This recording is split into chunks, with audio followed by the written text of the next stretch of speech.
10 দিনের ঐতিহাসিক চন্দ্রাভিযান শেষে পৃথিবীতে ফিরলেন আর্টেমিস 2 মিশনের নভোচারীরা।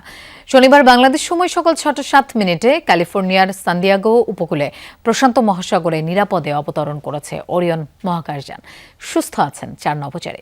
তবে পৃথিবীর বায়ুমণ্ডলে প্রবেশের সময় মহাকাশযানের গতি ছিল ঘণ্টায় 40,000 কিলোমিটার, আর তাপমাত্রা পৌঁছেছিল 27 ডিগ্রি সেলসিয়াসের ওপরে। A1 SWR Pipe and Fittings. A1, engineers #1 choice. And there go the first series of parachutes. Orion ক্যাপসুলের স্প্ল্যাশ ডাউন। 9 দিন 1 ঘন্টা 32 মিনিট 15 সেকেন্ডের সফল এক অভিযান শেষে পৃথিবীর বুকে নাসার মহাকাশযানটি। যুক্তরাষ্ট্রের পূর্বাঞ্চলীয় স্থানীয় সময় তখন শুক্রবার রাত 8:07। সফল চন্দ্রাভিযান শেষে নিরাপদে প্রশান্ত মহাসাগরে অবতরণ করল নাসার মহাকাশযান। পৌঁছেই মিশন কমান্ডার বার্তা পাঠিয়েছেন সুস্থ আছেন তিনি সহ 4 ক্রু। আর্টেমিস 2 মিশনের নভোচারীদের বের করে নিতে আগেই প্রস্তুত ছিল মার্কিন নেভির বিশেষ বোট। ক্যাপসুল অবতরণের পরই এগিয়ে যান নেভি সদস্যরা।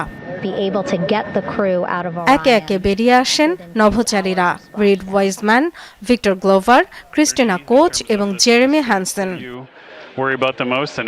অবতরণের পর ওরিয়ন ক্যাপসুল থেকে একটি নৌযানে নেওয়া হয় নভোচারীদের। সেখান থেকে হেলিকপ্টারে করে নেওয়া হয় মার্কিন নৌবাহিনীর জাহাজ USS জন পি মুরথায়। করা হয় প্রাথমিক স্বাস্থ্য পরীক্ষা।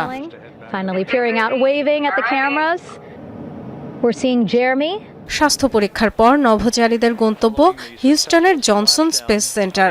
সেখানকার কন্ট্রোল রুমে উচ্ছ্বাসের বন্যা। 10 দিনের মিশনে চাঁদের কক্ষপথ প্রদক্ষিণ করেছেন মহাকাশচারীরা। রেকর্ড করেছেন চাঁদের দূরবর্তী অংশে গিয়ে। সে সময় পৃথিবী থেকে তাদের দূরত্ব ছিল 2,52,757 মাইল। 1970 সালের অ্যাপোলো 13 মিশনের রেকর্ড ভেঙেছে এই যাত্রা। চাঁদের দক্ষিণ মেরুতে মানুষের ঘাঁটি গড়ার লক্ষ্য নিয়ে পরিচালিত হয়েছে আর্টেমিস 2 মিশন।